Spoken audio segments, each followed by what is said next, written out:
দেখো মুছ না এগুলা সুন্দর করে মুছ। আবার চাই হচ্ছে থালির দিকে মুছ ওগুলো মুছ মুছ ভালো করে মুছ। মুছতে পারে না ঠিক আছে ওগুলো সুন্দর করে মুছবে এমন ভাবে মুছ নিজে তো লেকটা লেকটা খাওয়া যায় ওগুলো অসুপুর বাচ্চা বলে আমার গায়ের মধ্যে লাগায় ভালো করে মুছ।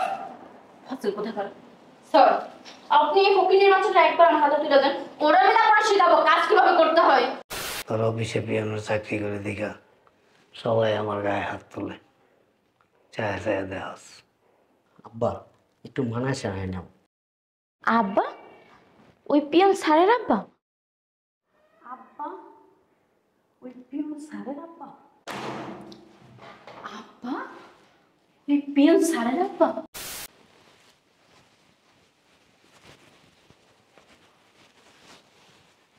এই ছোট লোকের বাচ্চা তুই কি করলি? এই ময়লা গামছাটা আমার মুখের সামনে কেন ঝাড়া মারলি? আমি আসলে খেয়াল করিনি। কি তুই খেয়াল করিস নাই? খেয়াল করিস নাই তুই? বের হন বের হন। স্যার আসবে তো এই জন্য মুছতেছি। তোর বলছি না বেরোইতে তুই বেরো তোর মুছা লাগবে না যা বেরো যা তাড়াতাড়ি।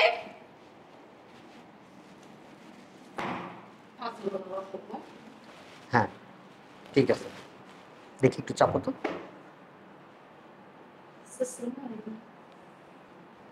ওয়ালাইকুম আসসালাম।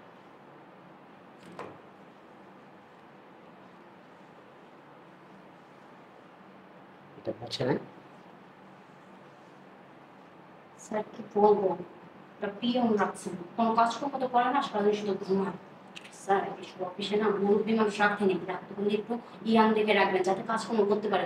কি এক মুরব্বী পিয়ন রাখছেন কোনো কাজকর্ম তো করেই না সারাদিন শুধু ফেলে ফেলে ঘুমায় যে দেখেন গরু যেতে পারছে। ডাক দাও ওকে।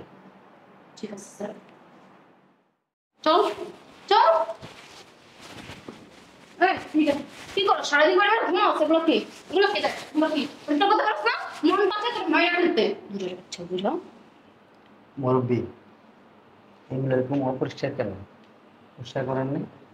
স্যার আমি মুছতেছিলাম ম্যাডাম হঠাৎ করে আসলো এসে আমারে বললো এগুলো মুছতে হবে না ধাক্কা দিয়ে বের করে দিল। কি আমি তোর ধাক্কা দিয়ে বের করে দিছি? তোর সাথে আমার দেখা হয়েছে সকাল থেকে পর্যন্ত তোর আমি কখন ধাক্কা দিছি? নিজে কাজ করছ না সে দোষটা আমার ঘরে কেন দিচ্ছস? থাক তুমি এসছো কি জন্য? স্যার যে কিছু ফাইল নিয়ে আসলাম আপনার সিগনেচার লাগবে। তার আগে কি দেখো মুছ না এগুলো সুন্দর করে মুছ। আবার চাই হচ্ছে থালির দিকে মুছ ওগুলো মুছ মুছ ভালো করে মুছ। মুছতে পারে না ঠিক আছে ওগুলো সুন্দর করে মুছবে এমন ভাবে মুছ নিজে তো লেকটা লেকটা খাওয়া যায় ওগুলো অসুপুর বাচ্চা বলে আমার গায়ের মধ্যে লাগায় ভালো করে মুছ। হাসিল কোথায় করে স্যার আপনি এই ফকিনের বাচ্চাটা একবার আমার হাতে তুলে দেন ওরা আমি তারপরে শিখাবো কাজ কিভাবে করতে হয়। ঠিক আছে আপনি যান। শরীরে শক্তি নয় শরীরে ভালো করে কত বড় বড় আমার ট্রেন করতে মেরামত করতেছেন দাঁড়া তোর ব্যবস্থা আমি করতেছি স্যার বললাম তো চাকরি থেকে বের করে দিন ভালো করে মুখ। তুই কিছু কস না তোর অফিসে পিয়ানোর চাকরি করে দেখা সবাই আমার গায়ে হাত তোলে চায় চায় দেখাস। আব্বা একটু মানায় চায় নাও। আব্বা ওই পিয়ন স্যারের আব্বা? আব্বা ওই পিয়ন স্যারের আব্বা? আব্বা ওই পিয়ন স্যারের আব্বা? আব্বা এই পিয়ন আমার শ্বশুর। মানা চানাই না। স্যার এই পিয়ন আপনার আব্বা? স্যার উনি আপনার আব্বা হয়? স্যার উনি আপনার আব্বা হয়?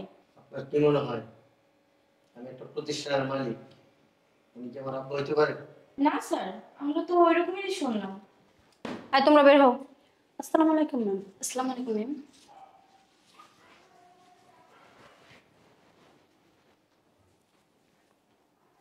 এই মুরব্বি কে? আমার অফিসের পিয়ান। মিথ্যা কথা বলো কেন? আমি মিথ্যা কথা বলি না। মিথ্যা বলতেছো না? কি হয় আপনার? বলেন কি হয়? কথা বলো না কেন? কি বলবো আমি? তুমি এমন একটা প্রশ্ন করছো যেটার উত্তর আমার কাছে নাই। উনি যদি তোমার পিয়নই হবে, তুমি বাবা কেন বলছো? বাবার বয়সী বলতে পারি না, বাবার বয়সী একটা মানুষ। এই বলেন না কেন, কি হয় আপনার? স্যার, আপনি এত বড় একটা কোম্পানির মালিক আর আপনার বাবা সামান্য একজন পিয়ন? সি সি সি সি সি স্যার। এই লোক তোমার আব্বা? হুম, মান সম্মান কিছু রাখছো তুমি? তুমি বিশ্বাস করো না আমার কথা, উনি আমার অফিসে চাকরি করে, এতটুকুই আমি জানি। এতটুকু যদি জানো তাহলে ওনার সাহস কি করে হয় তোমার সামনে দাঁড়ায় বলতে উনি তোমার বাবা? হয়তো বা উনি আমাকে ওনার ছেলের মতো দেখে। ছেলের মতো দেখলেই মানুষ বলে না যে আমার ছেলে। এমন সত্যি কথা বলেন, ও কি আপনার সত্যি ছেলে? সত্যি আমার ছেলে। মা ওর 10 মাস 10 দিন গর্ভে রেখে বড় করছে। দুনিয়াতে আসার পরে আমি ওরা লালন পালন করছি, বড় করছি, সুশিক্ষায় শিক্ষিত করছি। ওরে মানুষ করতে গিয়ে আমি অনেক কষ্ট করছি।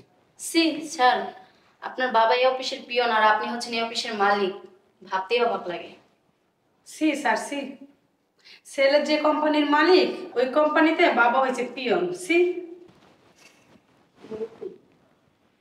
আপনার সাথে না বেশিরভাগ সময় আমি অনেক খারাপ ব্যবহার করছি, আমাদের মাফ করে দিন। আমি তো বুঝতে পারিনি যে আপনি স্যারের বাবা, আর তাছাড়া আমি আপনাদের অনেকবার হাতও তুলছি।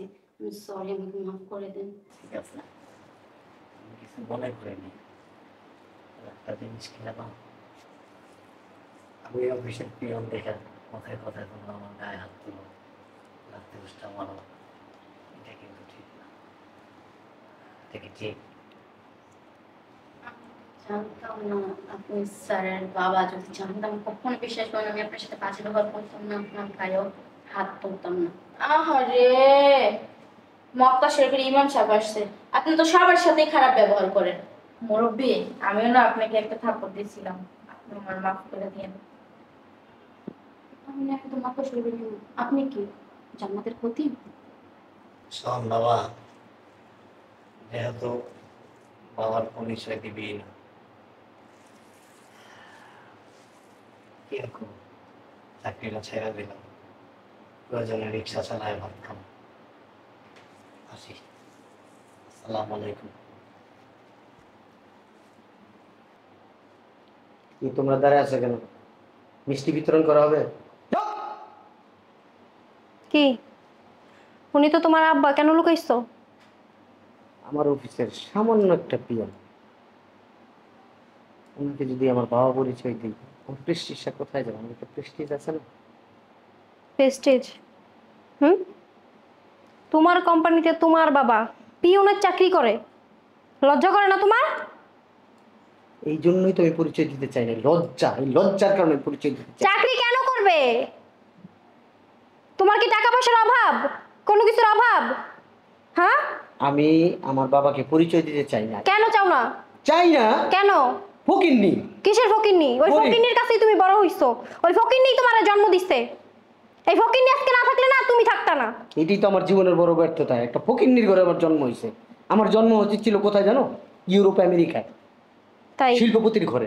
তাই? হ্যাঁ। তাই? হ্যাঁ, কথা যে বলো, লজ্জা করে না? বিন্দু পরিমাণ লজ্জা যদি তোমার থাকতো এই কথা তোমার মুখ থেকে বেরোইতো না কোনোদিন। এখন আমার লজ্জা লাগতেছে যে তোমার মতন একজন লোক আমার হাজবেন্ড। চলে যেতেছি আমি এই মুহূর্ত থেকে, তোমার সাথে আমার কোনো রকম কোনো সম্পর্ক নাই। যেদিন নিজের বাবারে বাবা স্বীকৃতি দেওয়া বাসায় নিয়ে আসতে পারবা ওই দিন আমার সাথে কন্ট্যাক্ট করবা। থু দিয়ে গেলাম তোমার কপালে।